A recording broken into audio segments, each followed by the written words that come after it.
Welcome to the Lifelinks podcast, all you sassy Latinas. This is where you come to hear stories that resonate with you, help you discover your true cultural identity, tossing off the need to fit in, and standing out with your authenticity, because that is your superpower. I'm your host, Consuelo Crosby, and also the creator of this content. If there's anything you'd like to share, please reach out to us on our Instagram social media at Lifelinks, that's LNXX, or through our website at thelinks.com. Of course, come here for some love and chat sessions with our fab guests from the comunidad. Sit back, have your cafecito, maybe some vino, whatever you like. We are bringing the sisterhood to you. Hola, chicas.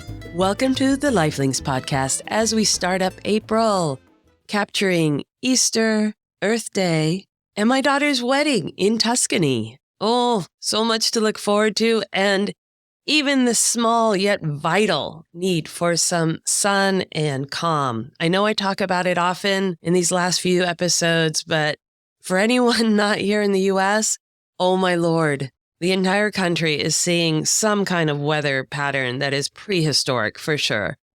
And I hope this episode finds you all safe with loved ones as this weather continues to go just wacko.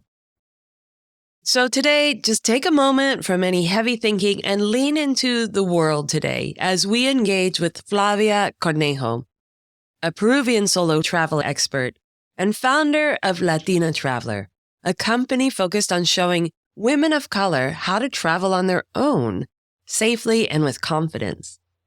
Flavia has acquired 2 master's degrees in the travel industry and has already been to 35 countries and 32 states here in the U.S. And her first solo trip, you won't even guess the age she was during her first solo trip, and taking care of a younger sibling. Really excited to learn some tips and advice and hear that encouragement from Flavia. So welcome to the Lifelinks podcast, Flavia. I really appreciate you taking the time and even rescheduling this so often for you to be here in your busy, adventurous life. No, thank you, Consuelo. I know life comes up and that's completely normal, but I'm really excited to have this chat with you today. Where are you coming from today in your life of adventurous traveling? Yeah, right now I'm actually in Budapest, Hungary, where I'll be based for about the next 5 months now because the first month is pretty much over.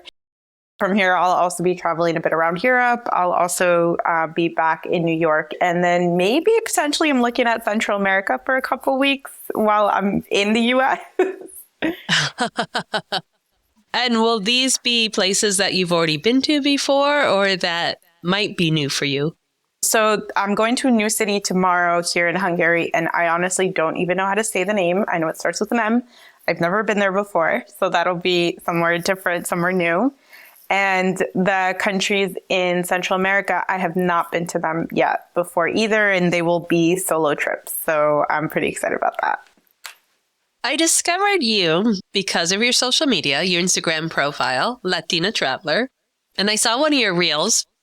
It caught my eye because I knew you were in San Francisco, so you're right here in the hometown. But it was a really clever one about capturing videos or pictures of yourself in these awesome places when you are a solo traveler. What's your tips on getting those captures as a solo traveler in these awesome places? Number one is having no shame. Know that you will never see these people ever again in your life. The probabilities of that happening are like 0 to 1. You're never going to see them again. So talk to the camera, look at it, walk away. I do poses, like clicking my remote control button, or I'm walking back to hit the timer. I'm never going to see these people again. So look a little cringe, but get a great photo. Oh, I love that. Yes, because I think I have a hard time even taking a selfie because it's like, oh my God, everyone's looking at me. And you're right. I'm never going to see them again. Yeah. So you've been doing this solo traveling intentionally as a business for how many years?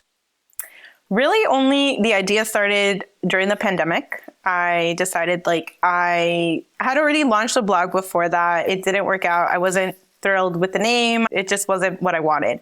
So when I saw that actually Latina Traveler was available, I jumped on it. And I was like, this is what I've been looking for. And now I can actually do all the things that I wanted to, even though I was only stopping myself because of a name. So during the pandemic is when I decided, okay, I'm going to launch the blog. I want to go in on social media and start to really create a community and have my focus be towards Latinas. Of course, anybody can benefit from what it is that I talk about and do, but there are some times where I do just throw Spanish in there or some cultural references that might only make sense to people that have a Latin background. That's really exciting. I say that is the silver lining of COVID, I think, is that everyone liberated themselves from their 9 to 5 and said, what do I really want to do? And are being really successful at it because they're using their authentic self doing it. Are you seeing an increase of Latinas traveling? So I feel like I see it much more online. I see more Latinas going to different places, moving to different places. But in my actual travels, I really still don't see that representation as much. So maybe we're just not going to the same places, but... Because we're all so curious. We go to different places, not ones that everyone else has been to. Yeah. So before we get into more of this solo traveling that you do, why don't we learn about your family and heritage? Of course. Yeah, my family is actually originally from Peru. Both my parents are from Lima. And from what I know, at least from the grandparents that I've met, they were also born in Peru. That one of them was born in Piura, so northern Peru. And I think my great-grandparents might have more direct connections to France and Spain, but I never met them and I don't fully know the history. But I was born in the US, in New Jersey. And because my parents wanted my sister and I to be fluent in Spanish, we only spoke Spanish at home, which we pretty much do to this day. And so I ended up learning English in kindergarten. Oh, and do you recall how that was? Was that difficult to transition into school like that? The one thing I mainly remember is that I could not say that I needed to go to the bathroom that first day. That part was rough. Wicked. That's wicked. Yeah. Oh, no. And how was the diversity of the school for you then? Yeah, back then it was pretty diverse. We were living in Newark, New Jersey, so it was pretty close to New York. And so there were people from everywhere. We lived in that area until I was about 10 years old. And from there, we actually moved about an hour south in New Jersey and towards the Jersey Shore, where there the diversity really simmered down to just my sister and I. We were the diversity. Oh, gosh. Okay. Not the best time in a girl's life to be singled out, but did you have any cultural identity issues while you're going through that middle school, high school age? Yeah, it was definitely hard because obviously nobody looked like us. Everybody was blonde.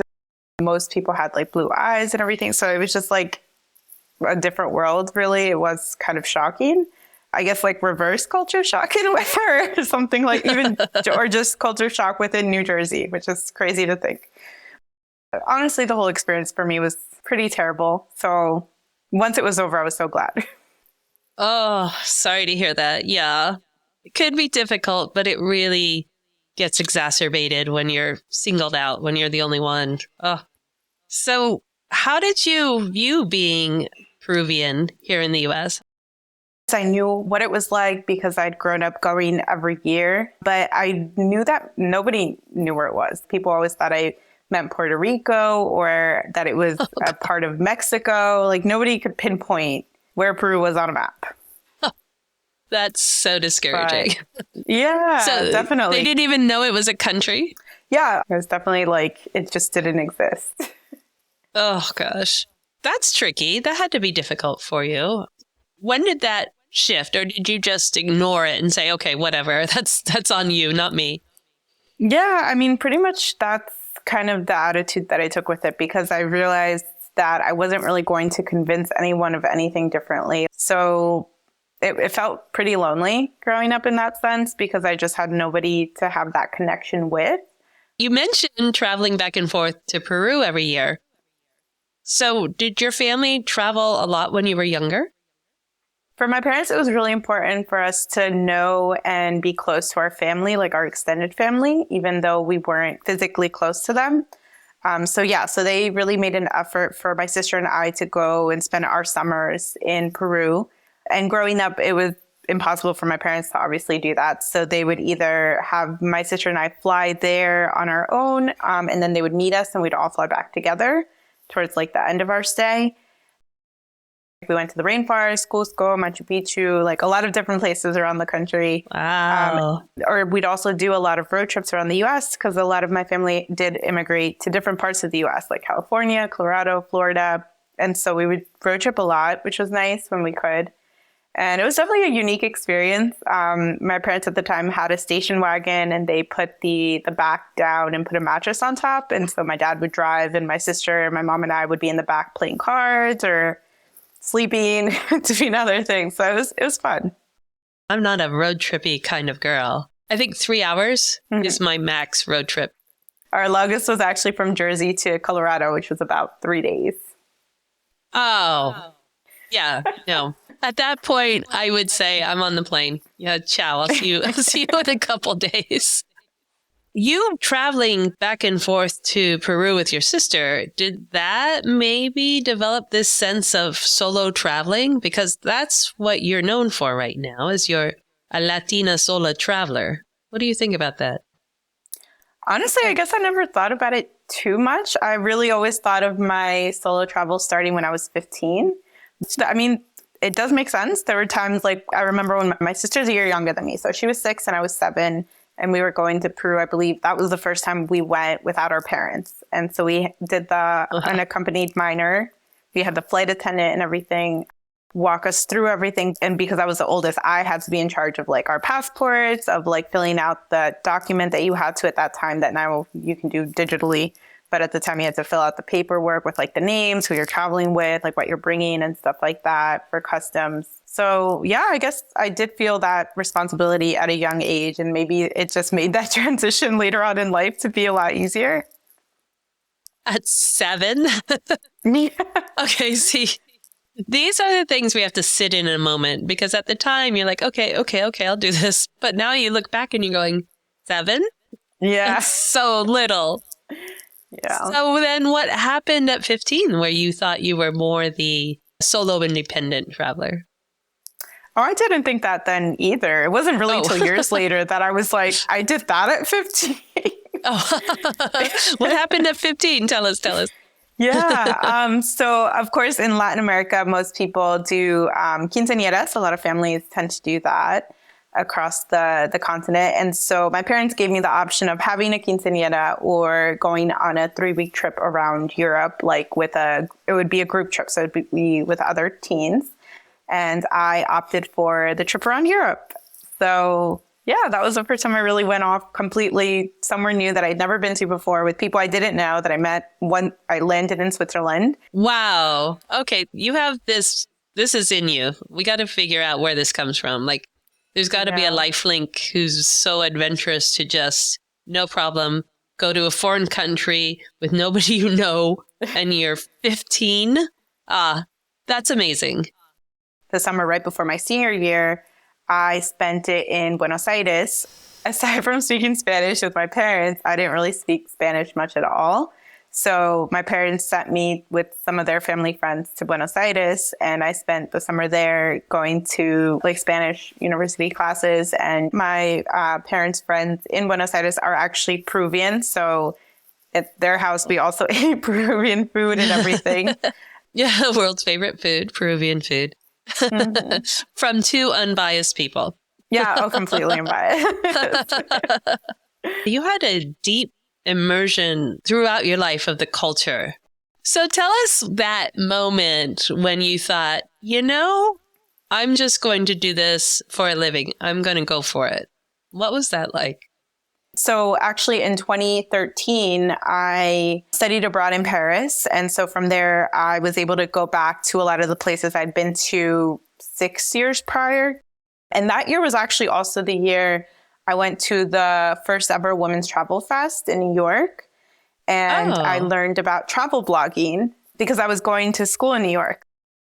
I feel like that was definitely a changing moment for me. And yeah, this year is the 10th year, and I will actually be helping run some things behind the scenes for that event. So it feels very full circle moment for me. Wow. Congratulations. Yeah, you're being recognized as being one of these women world travelers. I didn't know there was such a conference.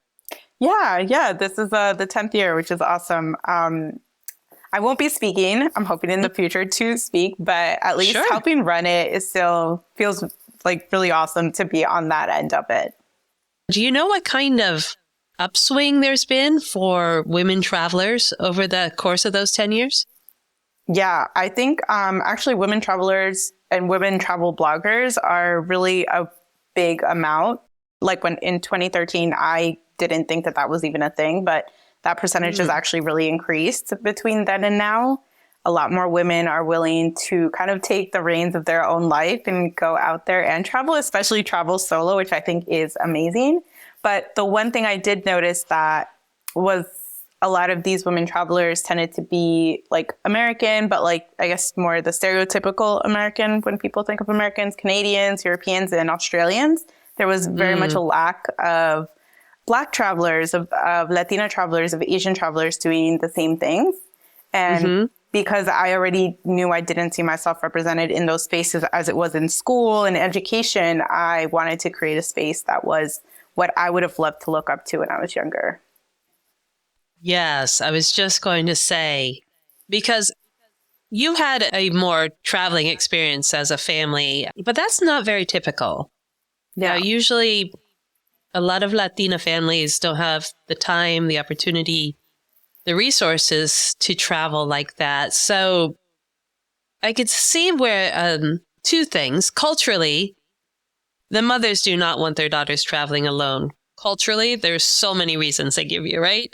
Yeah. So it's difficult for a Latina coming to her own independence to go, okay, I do want to go travel alone, but I have no idea how to do it. Never been. I don't want to do it alone, but I want to go. Now, what would you suggest to her? Yeah. So I think I'm going to pull a little bit from like my own experience with that. Like having been born in the US, but having a Latina background can be a little confusing at times because you're trying to kind of maneuver two spaces and two completely different cultures while staying maybe in a way true to what your family moved to the US for, while also trying to integrate yourself with this new group of friends. And it's challenging. It really can be. But at the end of the day, I think it's also super important to be true to what you want out of your life because it's still our own individual lives. And it may take a lot of difficult conversations.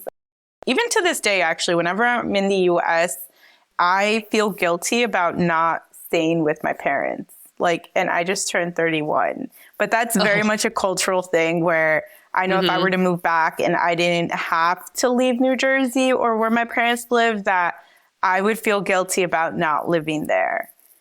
And it's because it's just so ingrained in the culture that I get that.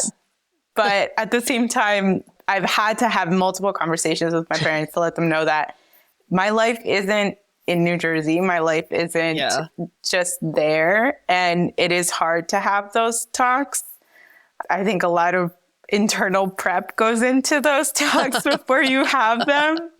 But at the end of the day, your happiness is still really important and needs to be valued and needs an opportunity to shine. I love that. Yes. And that needs to be brought forward every generation. So if someone is wanting to go ahead and like, I'm going to take it on, I'm going to go, but she hasn't traveled outside of maybe her immediate area, do you have any suggestions of where might be a good place to start with the solo traveling? Yeah, I think like a lot of times people think that you have to go halfway across the world to travel solo, but really you can go to the state over or just even in the same state, but maybe like a couple hours away. It doesn't have to be far. I don't think that the first trip should be super exotic, super intimidating, because if it is, then that could really discourage someone from not wanting to do it again because it's completely out of their comfort zone. I think it's important to get out of it in a way that is still slightly comfortable as you're kind of transitioning into maybe doing those farther away trips. But that first one shouldn't be so completely out there that now you're just going to be completely afraid and you're not going to want to do anything. It's better to start small. True, true. So what was your adventure? Let's call it the exotic adventure when you were starting to solo travel outside of your comfort zone. What was that place? Where did you go? Yeah, I think the first place that I felt the most out of my comfort zone was when I went to Egypt. And that was 4 years ago. Oh, wow. Recent. Okay. Before then I felt pretty comfortable because I was traveling a lot in Latin America. So speaking Spanish definitely helped a lot, or it was around Europe. And the other places I had been to that maybe if I'd gone to on my own, might have been differently, Morocco and Senegal or China. But because I'd gone there with other people, it didn't feel that way. But Egypt was the first place I went to that I didn't know anybody. It's actually funny. On Twitter earlier today, I posted a photo in front of the pyramids because I have one. My dad just went a couple weeks ago and my grandma went about 30 years ago. And we all have very similar photos. Oh, I love that. Okay. That's going to be in your book. Family photo, the trilogy. Wow. Yeah. 3 generations in the same location. Oh, that's witchy powers. That's the Peruvian witchy powers there. Wow. That's awesome. So when did you, or did you ever have a moment when you're doing solo traveling and you're loving the adventure? Was there a place where you got to and you thought, oh, I made a mistake. I don't want to be here? Yeah, actually, when I was in Colombia, I decided to go to Colombia by myself. I booked a one-way ticket to Medellin. I quit my job that I had at the time. So I took my backpack that I had gotten that Christmas beforehand, packed it up, and set off to Colombia. I knew I was going to be in Colombia for at least a month or so, and then I was going to go to Panama. This was before really, travel credit cards were a thing, before Wi-Fi was too much of a thing. So I took money in cash because I thought that, that would be a good idea. I just go around with an envelope of cash. Oh, no. But thankfully nothing happened. Like that wasn't even the bad part. Actually, like that was totally fine. And I don't know what it was about Cali. The second I arrived in the bus station, I don't know, something felt off. Yeah, I call it witchy powers. Like you just know. You don't need an explanation. You just know. So speaking of that, is there a way to go solo traveling if you're on a real limited resource, limited money, limited budget? Can you still really have a great time doing the solo traveling? I think for sure, definitely. Because you don't need to have a lot to do a lot. Because I feel like with solo travel or just travel in general, it should be more about like the experiences, like the interactions that you have with the people that you're meeting where you're going. Like I know if you go certain places, like let's say Cappadocia in Turkey, like everyone's always talking about the hot air balloon rides, which I think look amazing. I've never done it before yet. That's just one experience that is more of like that bigger bucket list type thing. But when I think about other interactions that I've had with people when I'm on the road or things that I learn about the country that I'm in, the city that I'm visiting, those things that you literally can't have anywhere else don't cost anything. Now there's actually so many different platforms and applications that exist that like help you minimize those costs even more. Like Too Good To Go. It's an app that you can download. I know it works in the US and Spain. I think a lot of like Western Europe, it does. I think it's $3 or $5 or euros, depending on where you are. And you get like a bag of food. You don't know what you're going to get, but you just get food that would have been thrown away. I did it in New York actually once because I was like, New York is expensive to eat. We're going to plan ahead and we're going to know we're going to be in this area so that we're going to get a meal for $5. So we did that. Wow. And it's called Too Good To Go. Too Good To Go. Yeah. So is this coming from restaurants that have too much food? Restaurants, bakeries, pizzerias, a lot of places that are doing it. Oh, I'm going to check that out. What's another favorite app you use when you're traveling? Yeah. So there's also World Packers where you can volunteer at like hostels. You can volunteer at like different places. And in exchange for that, you get free accommodation. So normally it's about 20 hours or so a week. And you get free accommodation at the place that you're staying at. Sometimes that also includes like maybe free breakfast or maybe free lunches. Really depends on the experience. But that is also another possibility. It cuts down on accommodation, which always ends up being a big cost. Another one for accommodation would be trusted house sitters. That one is usually like somebody is going away and they don't want to leave their house empty, or they have pets that need to be taken care of. So like you can come in and stay there for free and take care of their pets, or sometimes there's no pets. So there's definitely lots of ways now to be able to do it at a much more reduced cost, even if you don't have a lot. For that, you may have to already have an idea of like where it is that you're going to be visiting, or for like how long you can go, just because those house sits and things like that may have certain timeframes.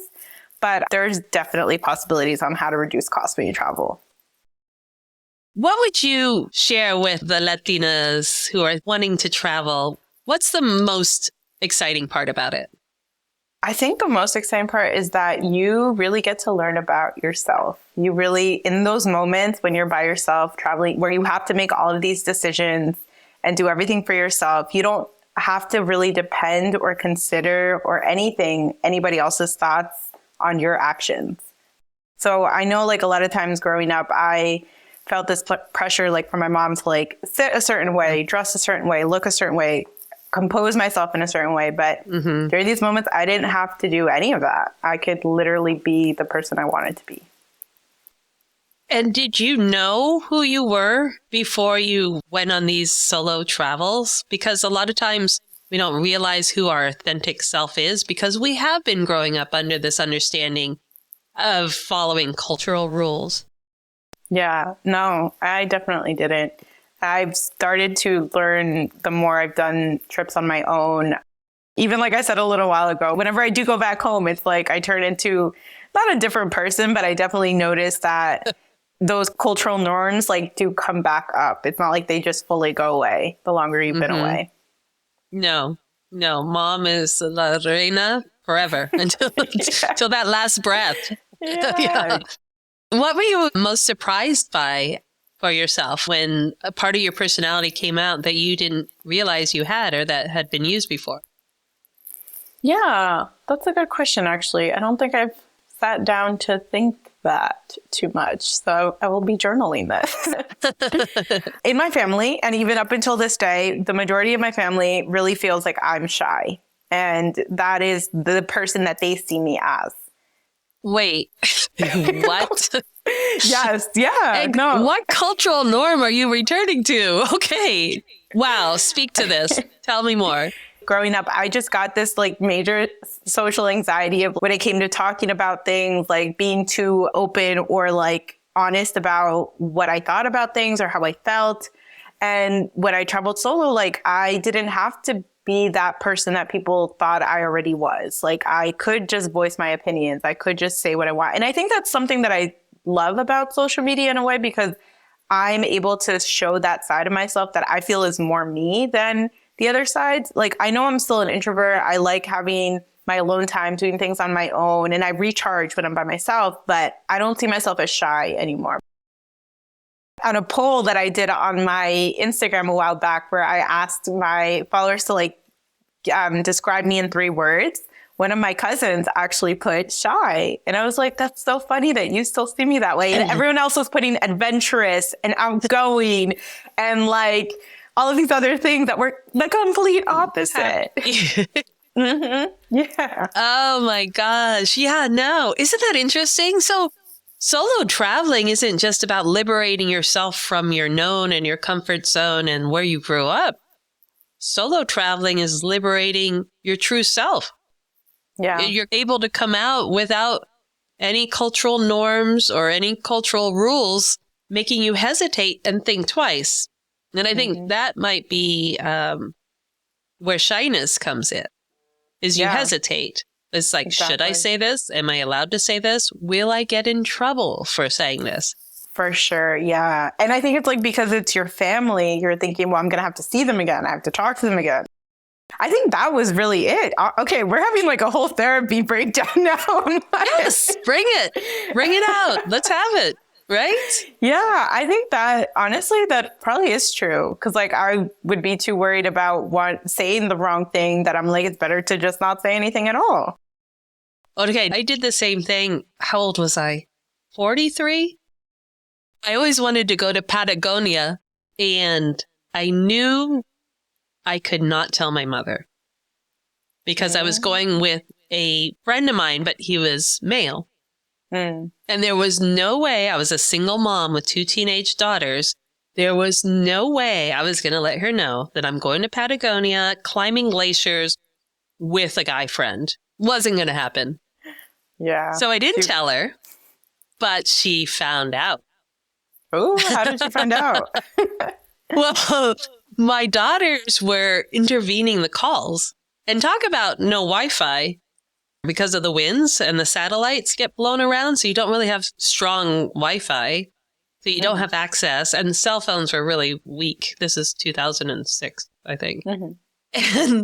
And so I get this email when I finally could get service. I get this email from the daughters, and it's basically, "Mom, Grammy knows she's coming to the house. We're so busted." I'm like, oh. Oh, she thought that you were at home. So she called the girls and said, "I want to talk to your mom." And they said, "Oh, she's at the grocery store, or she's in the shower, or she'll call you back." And in the meantime, they were trying to call me in Patagonia, but couldn't get through. And so finally, my mom says, you'll appreciate this. My mom was like tiny. And she's like, "Don't lie to me." To my daughters, "Don't you lie to Abuelita." Oh boy, my mother did not talk to me for 6 months.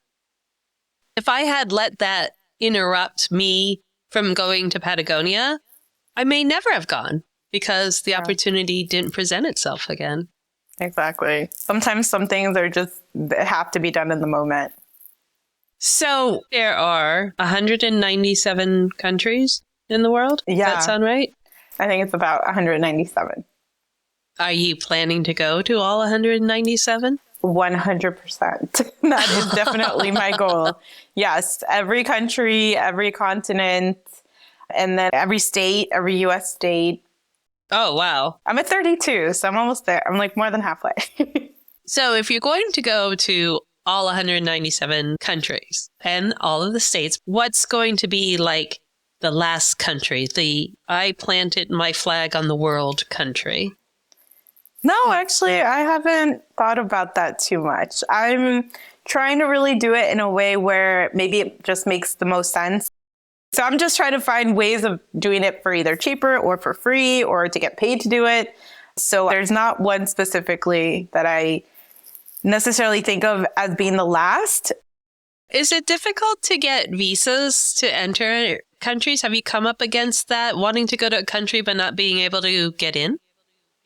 And I think having both passports definitely helps a lot because like Russia, I know as a US citizen, you need a visa, but as Peruvian, you don't. And I think there's like a couple countries like that too. For the most part, US gives you access to most, but I've seen that there's a few that with my Peruvian one, I don't need one. Where can our listeners learn more about this solo traveling?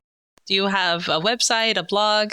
Yeah, definitely. I have a blog, latinatraveler.com. It's traveler with 2 L's. So it's like the British way. I'm trying to get that one L1 to be mine too. So that is the goal this year. And then I also have like social media like TikTok, Instagram, YouTube, Twitter, Latina Traveler. But I'm also trying to pick up, again, my podcast this year. I feel like I'm just spread too thin, but I'm trying to do it all. I could see you doing a live podcast, listening to you as you're walking through one of your locations and just describing what it's like for us, because so much of what we're doing, we can't separate ourselves and watch the video. Yeah, that's But true. if we're doing something and we can hear you talk about, oh, look what's in this bakery window and describing what you saw, Or, I'm on a mountaintop and I'm looking down the valley. That would be really cool. Yeah, that's interesting, actually. I hadn't thought about that. I actually started recording little mini minutes of a road trip that I did with my sister. So every day I would record like a couple of minutes of things that we were doing or that we had done to kind of keep it like a vlog, but like a podcast vlog. Yeah, but I never thought of doing it, I guess, like in the actual moment. When listeners go to your blog, what are they learning from your blog? Are you giving them tips, advice? Do you have extended sessions or anything? Yeah, so I have like experiences. So I have like my solo travel experiences, like maybe things that happen that may be unexpected, but like in a good way, like helpful strangers and good situations. I do want to start including like a bit of like things to be wary of. I did write a post about me taking $2,000 to Colombia in cash. So that one is there. Things Still that you shouldn't not a good do. idea. No. Things that you shouldn't do. Yeah. But my solo experiences, as well as like tips on like places to go that might not be as popular. I love writing about off the beaten path locations that aren't, as mainstream, that actually get the most hits on Google. So that's working, I guess. Oh, that's cool. Yeah. Probably get canceled for saying this, but I feel like Instagram ruined the world for us, right? Yeah. And it's different. It's different than your grandmother, father, and you being in the same location. I mean, honestly, yeah, I'm on Instagram. I love taking pictures and everything, but I'm literally seeing the same things over and over again. And then everyone being like, oh, I want to go do that exact same thing. And I'm like, okay, so now I can just see you doing that same thing too. Since I was living in Barcelona for so many years, I wrote a guide actually with off the beaten path places in Barcelona that aren't as popular or as visited because I want to help spread the tourism. My master's in tourism, that was actually one of the biggest things we talked about, was over tourism in locations, particularly Barcelona. So since doing that, I started to kind of see tourism a little differently in that we're all just doing a lot of the same things, and it's good for us and for the places that we visit to kind of spread ourselves around and not just go from A to B to C, but maybe throw in Z or D or F or, whatever, like not just the typical spots. Yeah, because then those main spots also start attracting an outside influence that isn't necessarily true to the country. And I'm not talking immigration. I'm talking about commercialism. Oh, yeah. And so maybe if you're going to different smaller towns or different areas, regions where people don't go, you might be getting a little peek back maybe 30, 40 years ago, what it was like everywhere in that country. So then where do you see yourself taking your business? Yeah. So because of all of these cultural norms that exist and all of these things that we've pretty much been talking about this whole time that may keep us from taking that step in traveling solo, I want to launch, still not fully sure how I'm going to call it. I will come up with a great name, I'm sure.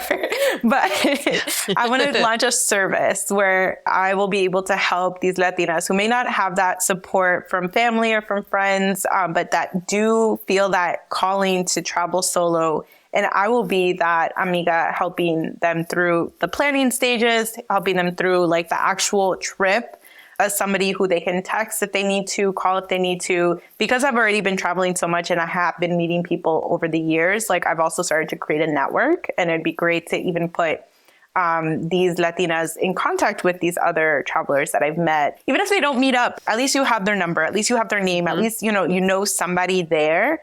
That helps a lot. So having somebody who you trust to like assist you in this way, in this case, me, to help more Latinos really take that step and go for it. That's really valuable. That does take away a lot of fear, just knowing you have a point of contact that you can trust, that you know of already. Yeah. Oh, that's cool. I like that. You're going to hit all 197 countries. Is there another want out there, another wish, I hope this happens in my lifetime? Yeah. I would love to eventually, once my business is much more established and I maybe don't have to invert as much time into it to certain things. I would love to, especially in the US, maybe because I was born there. And even if I may not want to live there, there are so many ideas that I have for things that I want to do, specifically for immigrant families and for Latino families, but just immigrant families also in general, just because I lived that experience. To help travel, even if it's within the US, I want to learn more about what it's like to be undocumented and how you can still potentially travel with that, even if it's only within the country. I was never undocumented, but I've read so many stories, and I know that that is a complete struggle. And I don't think that that should have to deter someone from being able to do something that they're interested in. And I want to find a way to be able to help with that. That's definitely a dream that I've had. Yeah. Wow. That is a soulful dream. There comes the Latina love of people, passionate, wanting to care, empathy, all the things wrapped up in that we dedicate some part of us, whether it's business or just ourselves, to ensuring that other people share a good life.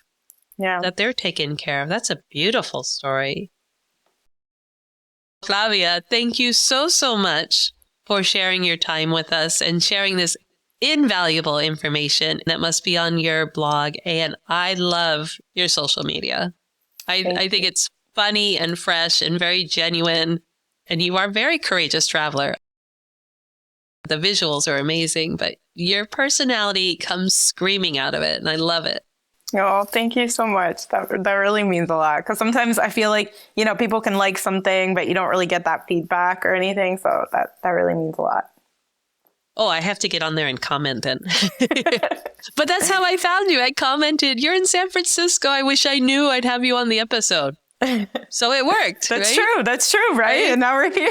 Yeah. And it was talking about how you put your phone in your shoe in order to capture the shot. And I'm like, this girl's hilarious. I want to talk to her. Continued safe travels on all your journeys. And we will definitely be checking you out on the Latina Traveler social media that you have, because that's where all the good visuals are. But also reading through the blog, I'm curious. That's going to send me down a really deep rabbit hole. So we will make sure that your social media that you talked about and your website are linked to your episode. They will be in the show notes of the episodes in the description. And then we'll have a article synopsis of the episode. So if people can take a quick perusal and go, oh, okay, cool. Here's how I find your Bing. So in case they don't have time to catch the whole episode, we make sure that people know where to find you. Even though you keep moving, they know where to find you, right? Yeah, it's kind of like the catch me if you can thing. I normally never post where I am, just for safety reasons as well. So, yeah. Oh, that's another good tip. Yeah, as a solo traveler, I tend to post maybe a day after or even hours after I've left a location. I don't like to post exactly where I am. Oh, gosh, I never heard that one before. Okay, note to self. So it's not that hyper vigilant, I got to put it on my story right now. No, I never post in the moment because I also want to live in the moment. I like to live in the moment. And that's why I travel, because I want to experience things. I don't want to be glued to my phone, even though it feels like I am. Thank you so, so very much. I really appreciate you taking the time out of a very grand and adventurous life to share these amazing tips and information and encouragement for Latina travelers to step outside their comfort zone, step outside the cultural norms and rules, and just go liberate themselves, see who they are when they're outside of that. No, thank you so much, Consuelo. I'm so glad that we did this. Thank you for leaving that comment.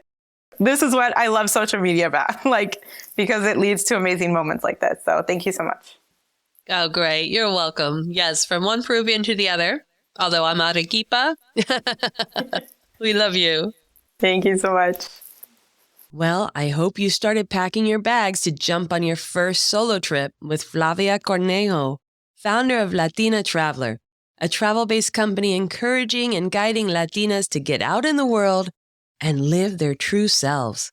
Wasn't that amazing?